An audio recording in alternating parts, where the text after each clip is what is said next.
अहो, आयुष्यात स्थैर्य, यश आणि समृद्धी हवी आहे ना? मग ऐका, तुमच्या जीवनाचा पाया असलेल्या पृथ्वी तत्वाचं गुपित. आपल्या ऋषीमुनींनी सांगितलं आहे, ओम भूमिर्भूम्या त्वदस्ति, त्वं भूमे भूमिमसि, त्वामिदं ब्रह्मणा पूर्वे जातं देवा अकामयंत. म्हणजे, हे पृथ्वी माते, तू भूमीवर आहेस, तूच भूमीची भूमी आहेस.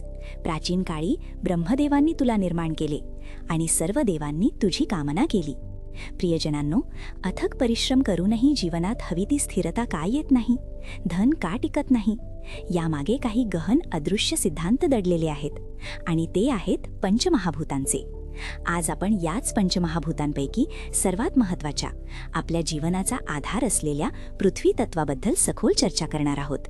पृथ्वी तत्व म्हणजे स्थैर्य, दृढता, गुरुत्वाकर्षण, आधार आणि पोषण. हे ते तत्व आहे जे आपल्याला जमिनीशी जोडून ठेवतं, जीवनात स्थिरता देतं आणि आपल्या अस्तित्वाचा पाया रचतं. जसं एखादी भक्कम इमारत तिच्या मजबूत पायावर उभी राहते, तसंच आपले जीवन, आपलं आरोग्य, आपली आर्थिक स्थिती आणि आपली मानसिक शांती ही सर्व पृथ्वी तत्वावरच अवलंबून असते. आपल्या प्राचीन तैत्तिरीय उपनिषदात मानवी शरीराला अन्नमय कोश म्हटलं आहे, जे पृथ्वी तत्वापासूनच बनलेलं आहे. आपल्या शरीरातील हाडं, मांस, त्वचा, केस आणि स्नायू हे सर्व पृथ्वी तत्वाच्या संयोगाने बनलेले आहेत. हे पृथ्वी तत्व आपल्या मूलाधार चक्रात निवास करतं, जे आपल्या सुरक्षिततेची भावना नियंत्रित करतं. वास्तुशास्त्रात घराच्या नैऋत्य, दक्षिण पश्चिम आणि दक्षिण दिशा पृथ्वी तत्वाशी संबंधित आहेत, ज्या स्थिरता आणि संचय दर्शवतात. जेव्हा पृथ्वी तत्व असंतुलित होतं, तेव्हा आपले आयुष्य डळमळू लागतं. ही लक्षणे अनेक स्तरांवर दिसू शकतात. मानसिक आणि भावनिक अस्थिरता येते, धीर सुटतो, निर्णय घेताना गोंधळ होतो आणि मनात एक अनामिक भीती, असुरक्षितता आणि चिंता घर करते. तुम्ही सतत मी काय करू या प्रश्नात अडकून पडता. आर्थिक अस्थिरता ही सर्वात मोठं लक्षण आहे. धन येतं पण थांबत नाही, बचत होत नाही आणि गुंतवणुकीत तोटा होतो. शारीरिक व्याधींमध्ये हाडे कमकुवत होतात, सांधेदुखीचा त्रास होतो, केस गळतात आणि त्वचा निस्तेज दिसते. इतकंच नाही तर तुमच्या नात्यांमध्येही कडवटपणा येतो, गैरसमज वाढतात आणि विश्वास कमी होऊन दुरावा येण्याची शक्यता वाढते. ही सर्व लक्षणं केवळ योगायोग नसून आपल्या जीवनातील मूलभूत पृथ्वी तत्वाच्या असंतुलनाचे स्पष्ट संकेत आहेत. आता प्रश्न येतो, हे पृथ्वी तत्व पुन्हा कसं संतुलित करावं? यासाठी एक सोपा पण अत्यंत प्रभावी उपाय आहे, जमिनीशी थेट संपर्क. नियमित गार्डनिंग करा, स्वतःच्या हाताने मातीत काम करा, रोपं लावा, त्यांना पाणी द्या आणि मातीला स्पर्श करा. यामुळे पृथ्वी तत्वाशी तुमचा नैसर्गिक संबंध जोडला जातो.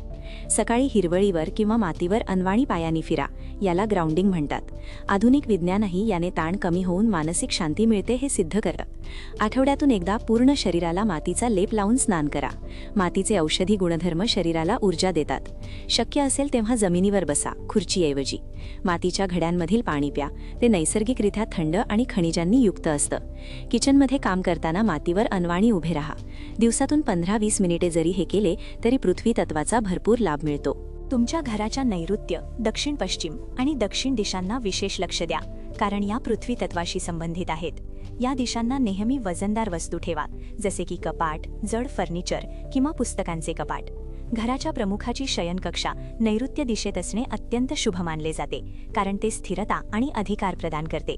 या दिशांमध्ये मातीचे रंग, जसे की गडद पिवळा, तपकिरी, क्रीम किंवा गेरुवा रंग वापरा, जे पृथ्वी तत्वाला ववतात. आपली धनतिजोरी नैऋत्य दिशेत अशा प्रकारे ठेवा की ते उघडल्यावर त्याचे मुख उत्तर किंवा पूर्वेकडे असावे. उत्तर दिशा कुबेराची आहे, तर पूर्व दिशा सूर्याची, जी समृद्धी आकर्षित करते.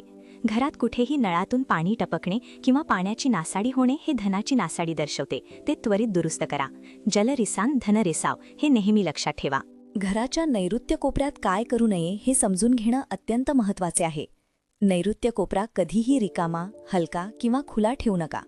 येथे शौचालय, स्वयंपाकघर किंवा पाण्याचे स्रोत, जसे की पाण्याची टाकी किंवा बोरवेल नसावे. हे दोष गंभीर आर्थिक आणि संबंधांची संबंधित समस्या निर्माण करतात, जसे की सततचे नुकसान, नात्यांमध्ये तणाव आणि मुलांच्या आयुष्यात अस्थिरता. नैऋत्य कोपरा हा घरातील स्थिरता आणि प्रमुखाची जागा आहे. जर हा कोपरा कमकुवत असेल तर घराचा आधारच डळमळतो. त्यामुळे या चुका टाळून आपल्या जीवनाचा पाया मजबूत करा. आता आपण आंतरिक स्थैर्यासाठी आध्यात्मिक उपायांकडे वळूया. यातील एक प्रभावी उपाय म्हणजे पृथ्वी मुद्रा. आपल्या अंगठ्याच्या टोकाला अनामिकेचा, रिंग फिंगर च्या टोकाशी जोडून ही मुद्रा करा. ही मुद्रा करून ध्यान केल्यास पृथ्वी तत्व संतुलित होतं आणि आंतरिक स्थिरता मिळते. ही मुद्रा केवळ शारीरिकच नाही तर मानसिक शक्तीही वाढवते. ज्यांना निर्णय घेण्यास अडचण येते किंवा मनात चंचलता आहे त्यांच्यासाठी ही मुद्रा अत्यंत फायदेशीर आहे. नियमितपणे शांत ठिकाणी बसून ही मुद्रा केल्याने तुम्हाला एक प्रकारची दृढता आणि शांती अनुभवता येईल. आपल्या शरीरातील पृथ्वी तत्वाचा संबंध थेट मूलाधार चक्राशी आहे. हे चक्र संतुलित करण्यासाठी मूलाधार चक्र ध्यान करा. शांत ठिकाणी मांडी घालून बसा. पाठीचा कणा सरळ ठेवा. डोळे मिटून आपले लक्ष मूलाधार चक्रावर म्हणजेच पाठीच्या कण्याच्या मुळाशी केंद्रित करा. तिथे पिवळ्या रंगाच्या तेजाची कल्पना करा आणि लम या बीजमंत्राचा 20 मिनिटे जप करा. पहिल्या 10 मिनिटात मोठ्याने, नंतर मानसिकरित्या. लम हा बीजमंत्र पृथ्वी तत्वाशी संबंधित कंपनी निर्माण करतो, ज्यामुळे मूलाधार चक्र सक्रिय होते आणि तुमच्या जीवनात स्थिरता, सुरक्षितता आणि दृढता येते. हे ध्यान तुम्हाला ग्राउंडेड राहण्यास मदत करेल. गणपती बाप्पा हे पृथ्वी तत्वाचे अधिपती आहेत आणि ते विघ्नहर्ता आहेत. त्यांची नित्य पूजा करा आणि ओम गंग गणपतये नमः या मंत्राचा 108 वेळा जप करा. गणेशाची पूजा केल्याने सर्व अडथळे दूर होतात आणि जीवनात स्थिरता येते. घरात बैठे गणपतीची मूर्ती नैऋत्य दिशेत स्थापित करणे अत्यंत शुभ मानले जाते. बैठे गणपती म्हणजे स्थिर गणपती, जे तुमच्या घरात सुख, समृद्धी आणि शांती कायमस्वरूपी टिकवून ठेवतात. दररोज सकाळी त्यांच्यापुढे दिवा लावून प्रार्थना केल्याने तुमचा दिवस सकारात्मक ऊर्जेने सुरू होतो आणि पृथ्वी तत्वाशी तुमचा संबंध अधिक दृढ होतो. पृथ्वी तत्वाचा रंग पिवळा आहे, म्हणून पिवळ्या रंगाचा प्रभावी वापर आपल्या जीवनात स्थिरता आणू शकतो. पिवळ्या रंगाचे कपडे घाला.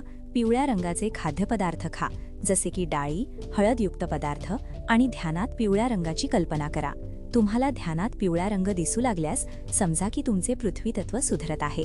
पिवळा रंग ऊर्जा, उत्साह आणि बुद्धीचे प्रतीक आहे, जो पृथ्वी तत्वाशी जोडला जाऊन तुम्हाला अधिक ग्राउंडेड आणि स्थिर बनवतो. हा रंग तुमच्या ऑरामध्ये पृथ्वी तत्वाची ऊर्जा वाढवतो आणि तुम्हाला सकारात्मकता देतो.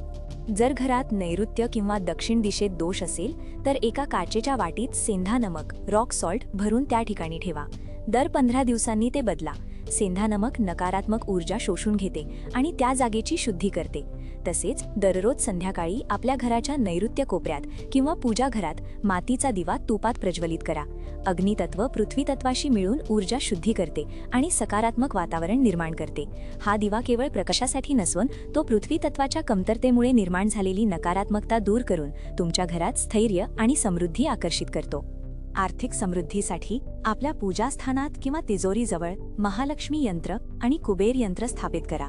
त्यांचे नियमित पूजन आणि मंत्र जप करा, जसे की ओम श्रीम ह्रीम क्लीम महालक्ष्मीयै नमः किंवा ओम यक्षाय कुबेराय वैश्रवणाय धनधान्याधिपतये नमः. हे यंत्र धन आकर्षित करतात आणि आर्थिक स्थैर्य देतात. तसेच गाईला पृथ्वीमातेचेच रूप मानले जाते. गोशाळेत जमून गौसेवा करणे, चारा घालणे किंवा दान करणे हे पृथ्वी तत्वाला अत्यंत प्रसन्न करते आणि आर्थिक संकटे दूर करते.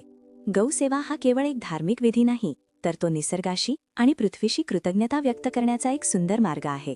आपल्या आहारात नैसर्गिक, पूर्ण आणि मूळ भाज्या म्हणजे कंदमुळे यांचा समावेश करा. प्रक्रिया केलेले अन्न टाळा, कारण ते पृथ्वी तत्वापासून दूर नेतं. ताडासन, वीरभद्रासन यांसारखी शरीर स्थिर ठेवणारी योगासने करा. भस्त्रिका किंवा कपालभाती प्राणायाम ऊर्जा सक्रिय करून सुस्ती दूर करते. आणि सर्वात महत्त्वाचं म्हणजे नियमितपणे पृथ्वी मातेबद्दल कृतज्ञता व्यक्त करा. पृथ्वी आपल्याला आधार देते, पोषण देते, म्हणूनच धन्यवाद म्हणायला विसरू नका. कृतज्ञतेची भावना आपल्या मनाला आणि आत्म्याला स्थिरता देते, ज्यामुळे पृथ्वी तत्वाशी आपला संबंध अधिक मजबूत होतो. लक्षात आहे का, जेव्हा आपल्याकडे साखरपुडा किंवा कोणताही शुभ समारंभ ठरतो तेव्हा प्रथम गोड तोंड केलं जातं, किंवा जेव्हा तुम्ही एखाद्या महत्त्वाच्या कामासाठी बाहेर पडता तेव्हाही घरातून काहीतरी गोड खाऊन निघता. यामागेही पृथ्वी तत्वाचाच सिद्धांत आहे. गोड पदार्थांमुळे शरीरात पृथ्वी तत्वाचं प्रमाण वाढतं, ज्यामुळे स्थिरता येते. नात्यांमध्ये आणि कामातही स्थैर्य यावं, कोणताही अडखळा येऊ नये यासाठी ही प्रतिकात्मक कृती केली जाते. पण इथे एक महत्त्वाचा समतोल साधावा लागतो. काही लोक पृथ्वीतत्व असंतुलित झाल्यावर अतिप्रमाणात गोड खाऊ लागतात, ज्यामुळे मधुमेह आणि लठ्ठपणासारख्या समस्या वाढतात. कोणतीही गोष्ट अतिप्रमाणात हानिकारकच असते, म्हणून संतुलन महत्त्वाचे आहे. प्रियजनांनो, पृथ्वीतत्व केवळ आपल्या शरीराचा किंवा घराचा भाग नाही, तर ते आपल्या जीवनातील प्रत्येक पैलूचा आधार आहे. जेव्हा आपण आपल्या जीवनाचा हा पाया मजबूत करतो तेव्हा आपल्या मनात धैर्य, विचारांमध्ये स्पष्टता, नात्यांमध्ये प्रेम आणि आर्थिक जीवनात समृद्धी आपोआप येते. आजपासूनच हे उपाय आपल्या जीवनात अंगीकारा. हे केवळ बाह्य उपाय नसून आपल्या मनाला आणि आत्म्याला स्थिरता देणारे साधन आहे. तुम्ही स्वतः अनुभव कराल की कसे तुमच्या जीवनात स्थैर्य, समृद्धी आणि शांतीचं आगमन होतं. एक गोष्ट नेहमी लक्षात ठेवा, यथा पिंडे तथा ब्रह्मांडे. जे ब्रह्मांडात आहे तेच या पिंडात आहे. म्हणजेच जे आपल्या शरीरात आहे तेच आपल्या घरात, आपल्या गावात आणि आपल्या शहरात आहे.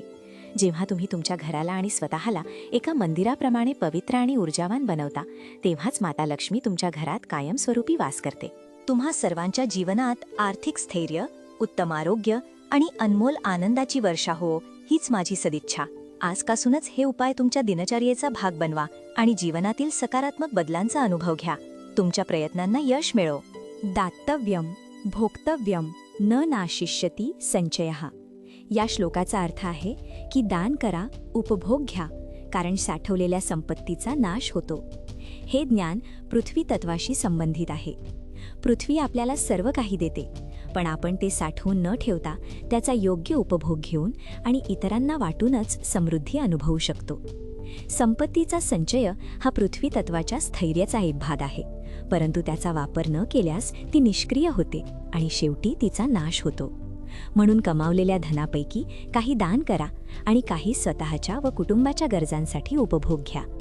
हेच पृथ्वी तत्वाचे खरे संतुलन आहे, जे तुम्हाला केवळ भौतिकच नव्हे तर मानसिक आणि आत्मिक समाधानही देईल. ओम नमः शिवाय.